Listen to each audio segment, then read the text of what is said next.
Yo. Welcome to another Synfig tutorial, and in this one we will be creating this. Alright, so let's get started. It's very simple. So there are many different ways that we could do this, alright, but this is just one of the many approaches, alright. So I'm going to use my rectangle tool here, and in the layer type I'm going to make sure that I have the first layer type selected. I'm just going to left click and drag down to create the base of the object there. And the reason why we used the first layer type is so we can easily change the edges of it.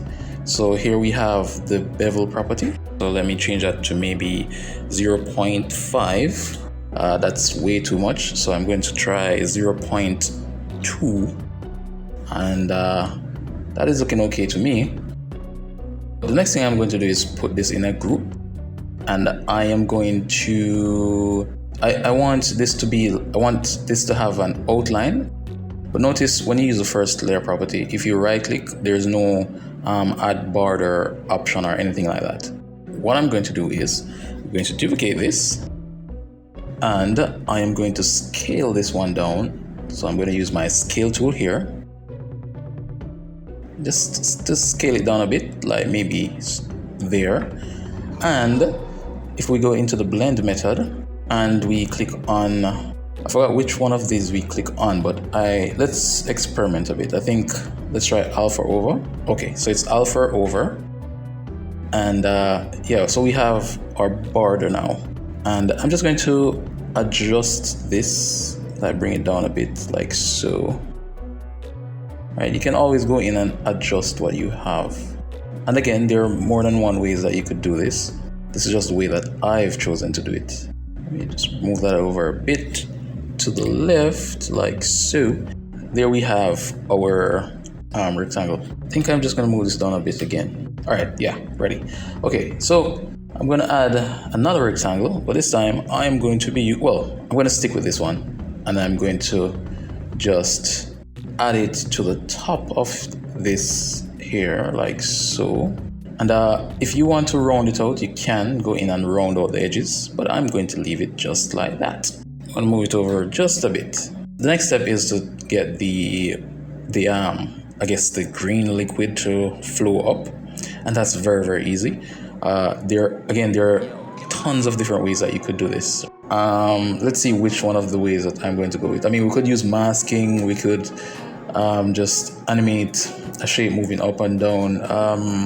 Yeah, I think I'm going to go the longer route, which is I'm going to duplicate this original shape of the battery here, and I'm going to place it outside of the group here. So it's underneath, and I'm going to change the color to a green, a nice green, like so. Okay, and I am going to, I'm going to go and change these colors to maybe black. So with the both of them selected, it's very easy to just change it to black. Although I should have selected this one as well, but it's fine. Okay, so now it's time to animate. Of course, we can just turn on animate button, and but before that, let me delete the initial keyframe. I don't like that keyframe right there. We're enemies. All right, so turn on animate, and you can go ahead and move down to the frame that you want the liquid to fill up the entire space here at. And for me, I'm going to leave that at 24. So what I'm going to do is I'm going to select this point and just move it down by one, then move it back up. Because remember, in order to get this initial keyframe, we have to move that point, or move a point. And we're going to come all the way down to frame one here and just move this all the way down, like so. All right, but notice the issue here. We see the liquid draining out. Now you can fix this very easily by just masking it, but what I'll do, I'll just move it inward here, like so, move it in. And we didn't have a keyframe for this one, so we'll have to go and add that. So let me go here and add the keyframe, right? And just a few little adjustments. That's because we went ahead and made that change there. But worry not, it will be fixed. I made these keyframes here, so I'm going to move them back on the original. So they will replace those. And right, let me just adjust this again. Had I done this right the first time, we wouldn't be doing this, but okay. All right, so there we have it. It's loading, it's moving up. Ding, and it's filled.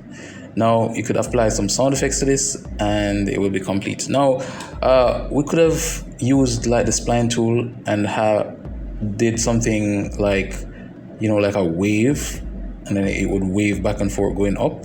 That would be cool, right? But you can experiment and do that. As I said, there's lots of different ways that you can do this. So one more thing that I'm going to add to this that I think would look really great is a timer. So I'm just going to go to my text tool and enter anything, any letter or any word that you want to enter, and right-click the text tool, convert to a int string.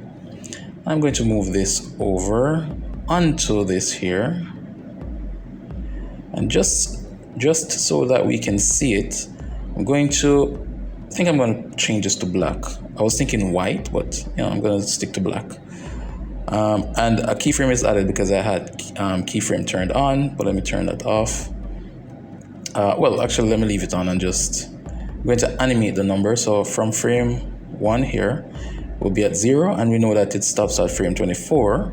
So with my text counter here, oh well, we won't need the keyframe after all.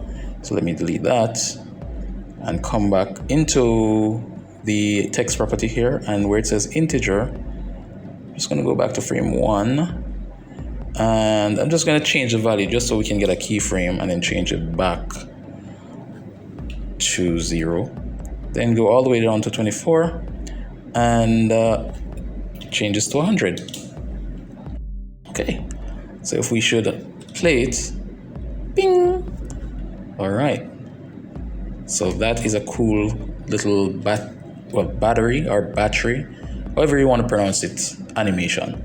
Okay, so that's it for this one. I would recommend go ahead and experimenting, create different styles of batteries, change the color, so on and so forth. All right, so this is just the beginning, but you can go and explore other options. So I will see you in the next video. Yo, Kemadi.